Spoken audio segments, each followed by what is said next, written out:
ನಗರದ ರಾಜರಾಜೇಶ್ವರಿ ಕಾಲೇಜಿನಲ್ಲಿ ಸಂಸ್ಕೃತಿ ಸಂಭ್ರಮ 2026ರ ಆಯೋಜನೆ, ಕಳೆಗಟ್ಟಿದ ಕ್ಯಾಂಪಸ್.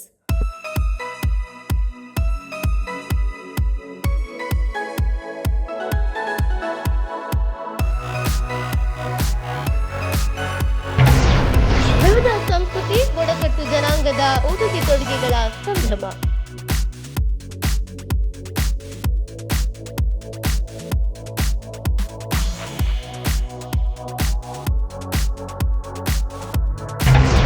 ಆವರಣ ತುಂಬಾ ಜನಾಂಗಗಳ ಗುಡಿಸಲು ಅವುಗಳ ಆಚರಣೆಯ ಹಬ್ಬದ ವಾತಾವರಣ.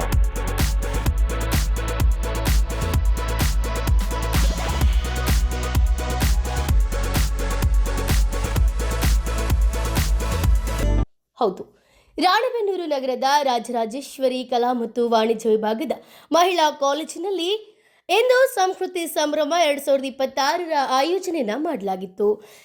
ಈ ಕಾರ್ಯಕ್ರಮದ ಉದ್ಘಾಟನೆಯನ್ನ ಇಂದು ನೆರವೇರಿಸಲಾಗಿದ್ದು, 2 ದಿನಗಳ ಕಾರ್ಯಕ್ರಮವು ಬಹು ವಿಜೃಂಭಣೆಯಿಂದ ನಡೆಯಲಿದೆ.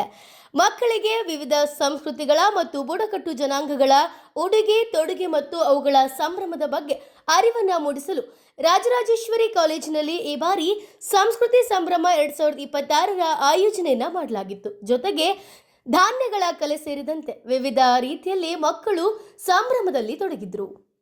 ಇದರ ಕಂಪ್ಲೀಟ್ ಸ್ಟೋರಿ ಇಲ್ಲಿದೆ ನೋಡಿ.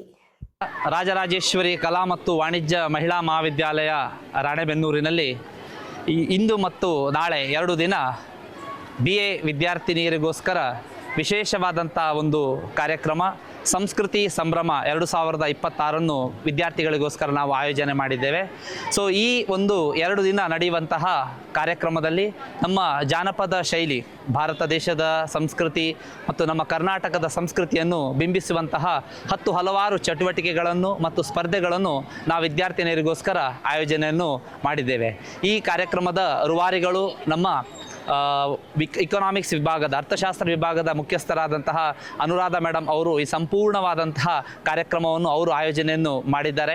ಸೊ ಈ ಭಾಗವಹಿಸುವಂತಹ ಎಲ್ಲ ವಿದ್ಯಾರ್ಥಿಗಳಿಗೂ ಕೂಡ ನಾವು ಕಾಲೇಜಿನ ಪರವಾಗಿ ಅವರಿಗೆ ಶುಭವನ್ನು ಹಾರೈಸ್ತಿದ್ದೇವೆ. ಅದೇ ರೀತಿಯಾಗಿ ಭಾಗವಹಿಸುವಂಥ ವಿದ್ಯಾರ್ಥಿಗಳಲ್ಲಿ ಈ ರೀತಿ ಅವರಿಗೆ ಒಂದು ಉತ್ತಮವಾದಂಥ ವೇದಿಕೆಯನ್ನು ಕಲ್ಪಿಸಬೇಕು, ಅದೇ ನಮ್ಮ ಮೂಲ ಉದ್ದೇಶ ಆಗಿದೆ. ಸೊ ಭಾಗವಹಿಸುವ ಎಲ್ಲ ವಿದ್ಯಾರ್ಥಿಗಳಿಗೂ ಕೂಡ ಶುಭವನ್ನು ಹಾರೈಸ್ತೇವೆ. ನಿಮಗೆ ಉತ್ತಮವಾಗಲಿ, ದೇವರು ನಿಮಗೆ ಸದಾ ಸೌಭಾಗ್ಯವನ್ನು ಕರುಣಿಸಲಿ ಅಂತೇಳಿ ನಾನು ದೇವರಲ್ಲಿ ಪ್ರಾರ್ಥನೆ ಮಾಡ್ತೇನೆ. ಎಲ್ಲ ವಿದ್ಯಾರ್ಥಿಗಳು ಕೂಡ wish you all the very best. ನೆನೆದು KLE ರಾಜರಾಜೇಶ್ವರಿ ಮಹಾವಿದ್ಯಾಲಯದ ಈ ಸಂಸ್ಕೃತಿ ಸಂಭ್ರಮ ಕಾರ್ಯಕ್ರಮದ ಅಧ್ಯಕ್ಷತೆಯನ್ನು ವಹಿಸಿಕೊಂಡಿರ್ತಕ್ಕಂಥ ನಾಯಕ್ ಸರ್ ಅವರೇ, ಕಾರ್ಯನಿಮಿತ್ತವಾಗಿ ಅವರು ತೆರಳಿದ್ದಾರೆ.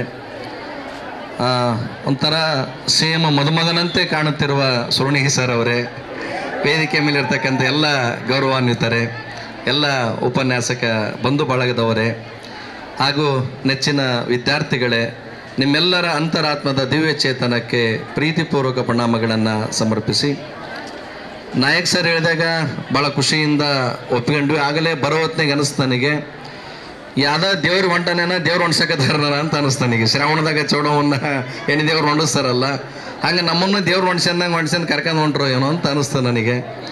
ಬಹಳ ಅಚ್ಚುಕಟ್ಟಾಗಿ ಗುಡಿಸಲುಗಳನ್ನು ಮಾಡಿದ್ದೀರಿ ತಾಯಂದ್ರ. ಒಂದನ್ನು ಅರ್ಥ ಮಾಡ್ಕೊಳ್ರಿ, ಎಜುಕೇಷನನ್ನು ಎಷ್ಟು ಕಲಿತೀರಿ ಬಿಡ್ತಾರೆ, ಇಂಥ ಸಂಸ್ಕೃತಿಯನ್ನು ಉಳಿಸ್ತಾ ಇದ್ದೀರಲ್ಲ, ಅದು ಬಹಳ ದೊಡ್ಡ ವಿಚಾರ ಯಾವಾಗಲೂ ಸಹಿತ.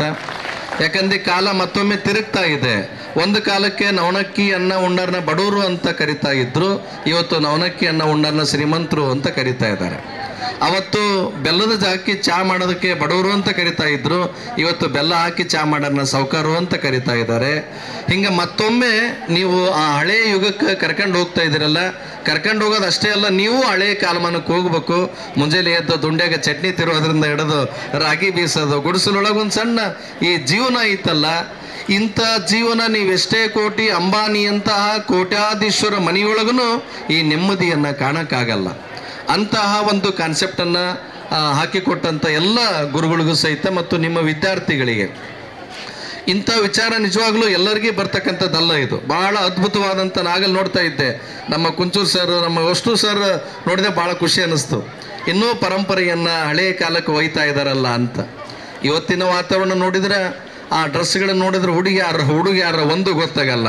ಕೂದಲ ನೋಡಿ ಕೆಲವೊಂದ್ಸಲಿ ಅಂತಿರ್ತವೆ ಯಾವಾಗಲೂ.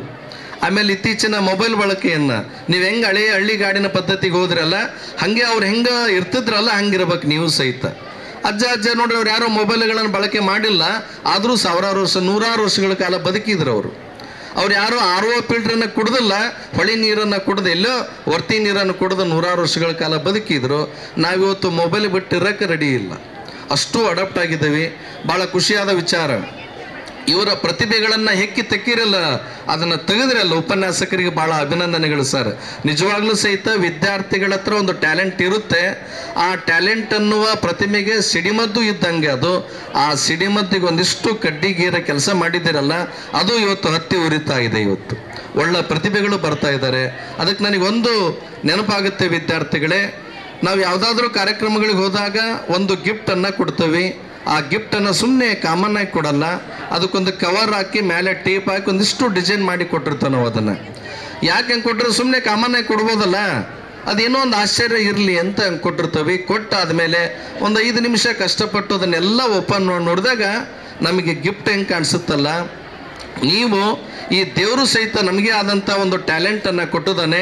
ಆ ಟ್ಯಾಲೆಂಟನ್ನು ಸುಮ್ಮನೆ ನೋಡೋಕ್ಕೆ ಬಿಡಲ್ಲ ಅವನು. ಈಗೇನು ಶ್ರಮ ಹಾಕಿ ಮಾಡ್ತಾ ಇದ್ದೀರಲ್ಲ, ಒಳ್ಳೊಳ್ಳೆ ಕೆಲಸಗಳನ್ನು ಶ್ರಮ ವಹಿಸಿ ಆದಮೇಲೆ ಆ ಗಿಫ್ಟ್ ಕೊಡ್ತಾನೆ ದೇವರು. ಅಂತಹ ಒಂದು ಒಳ್ಳೆಯ ಕೆಲಸವನ್ನು ನೀವು ಮಾಡ್ತಾ ಇದ್ದೀರಿ.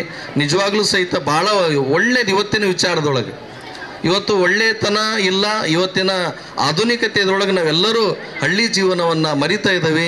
ಅದನ್ನು ನಮ್ಮ ಸರ್ ಹೇಳ್ತಾ ಇದ್ರು, ಮುದೇನೂರಿಗೆ ಹೋಗಿ ಟಾಟಾ AC ಒಳಗೆ ಹಾಕ್ಯಂಡು ಬಂದು ಇಷ್ಟು ತಾಳ್ಮೆ ಯಾರಿಗೂ ಇರಲ್ಲ ಸರ್. ಈಗ ನಿಜವಾಗ್ಲು ಒಂದು 5 ನಿಮಿಷ ಮೊಬೈಲ್ ಬಿಟ್ಟು ಇರೋಕ್ಕೆ ಕಷ್ಟ ಆಗೈತೆ ಈಗೆಲ್ಲ. ಅಂಥದ್ರೊಳಗೆ ಹಳ್ಳಿಗೆ ಹೋಗಿ ಊರೂರು ಅಡ್ಡಾಡ್ಕೊಂಡು ಇವನ್ನೆಲ್ಲ ತಾಳ್ಮೆಯಿಂದ, ಅದು ಹೆಣ್ಮಕ್ಳು ಗಂಡ್ಮಕ್ಳು ಮಾಡಿದ್ರು ಒಂದು ಲೆಕ್ಕಾಚಾರ ಇರ್ತದೆ ಅದು.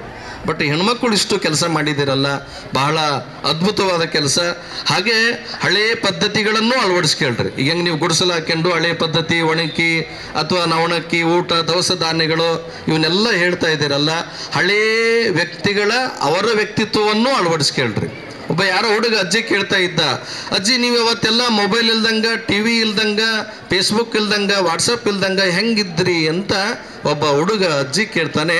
ಅದಕ್ಕೆ ಅಜ್ಜಿ ಹೇಳ್ತಾಳ, ಇವತ್ತು ನೀವು ಗುರು ಹಿರಿಯರು ಸಂಬಂಧಿಕರು ಯಾರನ್ನ ಮಾನ ಮರ್ಯಾದೆ ಅಂಜಿಕೆ ಎಲ್ಲ ಬಿಟ್ಟು ನೀವು ಹೆಂಗೆ ಬದುಕಕತ್ತೀರಲ್ಲ, ಅವತ್ತು ಇವನ್ನೆಲ್ಲವನ್ನು ಬಿಟ್ಟು ನಾವು ಹಂಗೆ ಬದುಕ್ತಾ ಇದ್ವಿ ಅಂತಾರವ್ರು.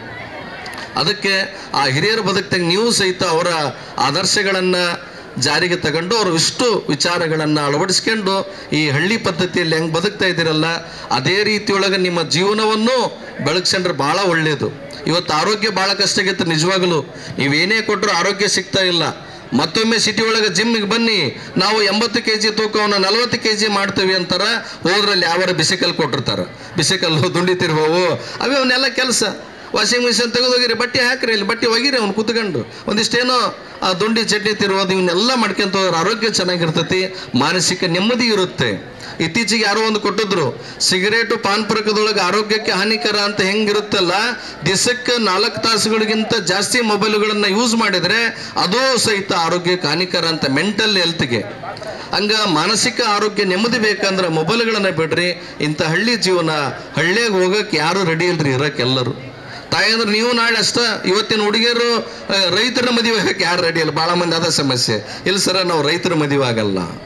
ಯಾರೋ ಒಂದು ಹುಡುಗಿ ಹೋದ ಭಾಳ ದಿವ್ಸಕ್ಕೆ ಹಳ್ಳಿಗೆ ಹೋದಾಗ ಅಲ್ಲಿ ಪಾಪ ಆಕಳ ಮೆಲಕ್ಕೆ ಹಾಕಕತ್ತಿತ್ತು. ಅವಾಗ ಹೇಳಿದ್ಲ, ಕೇಳಿ ಎಲ್ಲಿ ಹಳ್ಳಿಗೆ ಹೋಗಿ ಅಲ್ಲ ಸಿಟಿ ಹುಡುಗಿ. ಅವಾಗಂದು ಬಂದು, ಓ ಮಾಮ ಅಲ್ಲಿ ಆಕಳ ಬ್ರಷ್ ಮಾಡ್ತಾ ಇದ್ದಿ ಅಂದವಳು. ಅದಕ್ಕೆ ಅವನು ಎಲ್ಲಿ ಬ್ರಷ್ ಮಾಡ್ತಿತ್ತು ಆಕಳ ಅಂತ ನೋಡ್ತಾನ, ಅದು ಬಾಯಾಗ ನೊರಿ ಬರಕತ್ತ ಮೆಲಕ್ಕೆ ಹಾಕ ಹೊತ್ನ್ಯಾಗ. ಯಪ್ಪ ಹಳ್ಳಿಯನ್ನಾರು ಬಂದ್ರೆ ಹಿಂಗೆ ಆಗತ್ತಲ್ಲ, ಸಿಟಿಯನ್ನಾರು ಹಳ್ಳಿಗೆ ಬಂದ್ರ ಅಂತ. ನಾಳೆ ಹಂಗೆ ಆಗಿ ಹೋಗೋ ಜೀವನ ಬೇಡ.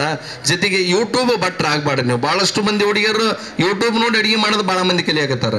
ನಿಮ್ಮನ್ನೆಲ್ಲ ನೆಟ್ವರ್ಕ್ ಉಳಿದು ಊರುಗಳಿಗೆ ಕೊಟ್ರೆ ಗತಿ ಹೆಂಗೆ ಅಂತ, ಅಲ್ಲಿ ಅಡುಗೆ ಮಾಡೋಕ್ಕೆ ಬರೋದಲ್ಲ. ಅದಕ್ಕೆ ಒಂದಿಷ್ಟು ಅವನ್ನೆಲ್ಲವನ್ನು ಹಾಕಿ ಅಜ್ಜರ ಜೊತೆ ಮಾತಾಡ್ಕೊಂತ ಅವ್ರ ಅನುಭವಗಳನ್ನು ತಗೊಂಡು ಒಂದು ಒಳ್ಳೆ ಹಳ್ಳಿ ಸಂಸ್ಕೃತಿ ಹೆಣ್ಮಗಳಾಗಿ ಭಾಳ ಕಷ್ಟ ಐತಿ ಮುಂದಿನ ದಿನಮಾನಗಳು. ಹಾಗಾಗಿ ಏನು ಹಳ್ಳಿ ಜೀವನ ಮಾಡ್ತಾ ಇದ್ದೀರಲ್ಲ, ಇವನ್ನೆಲ್ಲ ರೂಢಿ ಮಾಡ್ಕೊಂಡು ಅಧ್ಯಯನ ಮಾಡಿ ಸಾಕಷ್ಟು ಪುಸ್ತಕಗಳನ್ನು ಓದ್ರಿ.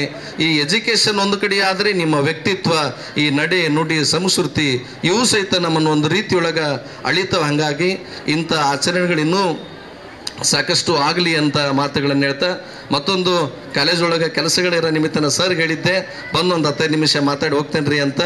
ಆ ಪ್ರಕಾರವಾಗಿ ಬಂದೆ. ಭಾಳ ಖುಷಿಯಾದ ವಿಚಾರ. ನಿಮ್ಮೆಲ್ಲರಿಗೂ ಒಳ್ಳೇದಾಗಲಿ. ಆಗಲೇ ಹೇಳಿದ್ನಲ್ಲ, ಮತ್ತೊಮ್ಮೆ ನಿಮ್ಮ ಮೇಲ್ನೋಟಕ್ಕೆ ಇದು ಯಾವುದೂ ಇಲ್ದಂಗೆ ನಿಮ್ಮ ಆದರ್ಶ, ನಿಮ್ಮ ವ್ಯಕ್ತಿತ್ವದೊಳಗೂ ಹಳೆಯ ಪದ್ಧತಿಯನ್ನು ರೂಢಿ ಮಾಡ್ಕೊಂಡು ಸಮಾಜಕ್ಕೆ, ತಂದೆ ತಾಯಿಗೆ ನಾಳೆ ಕೊಟ್ಟು ಮನೆಗಿನೂ ಸಹಿತ ನಿಮ್ಮ ತವರು ಮನೆಗಿನೂ ಒಳ್ಳೆಯ ಹೆಸರನ್ನು ತರ್ರಿ ತಾಯರ ಅಂತ ಹೇಳ್ತಾ ನನ್ನ ಮಾತಿಗೆ ವಿರಾಮವನ್ನು ನೀಡ್ತಾ ಇದ್ದೇನೆ. ಸರ್, ನಾವು ಇದು 12 ಥರ ಧಾನ್ಯಗಳು ಬಳಸ್ತೀವಿ ಸರ್. ಇದು ನವಿಲಿನ ಚಿತ್ರ ಸರ್. ಅಂದರೆ ಇದು ಮಲಗಿದೆ ಸರ್. ಆ ಕಡೆ ಇರೋದು ಪುಚ್ಚ, ಈ ಕಡೆ ಇರೋದು ಕೊಕ್ಕು, ಈ ಕಡೆ ಇದೆಲ್ಲ ಇರ್ತದೆ ಸರ್. ಅದರೊಳಗೆ ಹುಡುಗಿ ಥರ ಇದು ಬ್ಯಾಕಿರೋದು ಬಿಡಿಸಿ ನಮ್ಮ ಆ ಕಡೆ ದೀಪಾವಳಿ ಹಬ್ಬ ಆಚರಣೆ ಮಾಡೋ ಥರ ಇಟ್ಟಿದ್ದೇವೆ ಸರ್. ಇದರೊಳಗೆ ಏನು ಕಾನ್ಸೆಪ್ಟ್ ಅರ್ಥ ಆಗುತ್ತೆ ಅಂದ್ರೆ ನಮ್ಮ ಸಂಸ್ಕೃತಿ ನಮ್ಮ ಹೆಮ್ಮೆ, ಅದು ಕಲ್ಚರ್, ನಮ್ಮ ಸಂಸ್ಕೃತಿ ಹೇಗೈತಿ ಅನ್ನೋದು ತೋರಿಸ್ಕೊಡ್ತೈತಿ ಸರ್. ಕರ್ನಾಟಕದಲ್ಲಿ ಎಕ್ಸಾಂಪಲ್ ಕೊಡಬೇಕಾದ್ರೆ ಯಕ್ಷಗಾನ ಬರುತ್ತೆ ಸರ್. ಕೇರಳದಾಗ ಕಚ್ಚುಪುಡಿ, ಕಥಕ್ಕು, ಹಾಗೆ ವಿವಿಧ ರಾಜ್ಯಗಳಲ್ಲಿ ವಿವಿಧ ರೀತಿಯ ನೃತ್ಯ ಪ್ರದರ್ಶನ ಇರ್ತದೆ ಸರ್.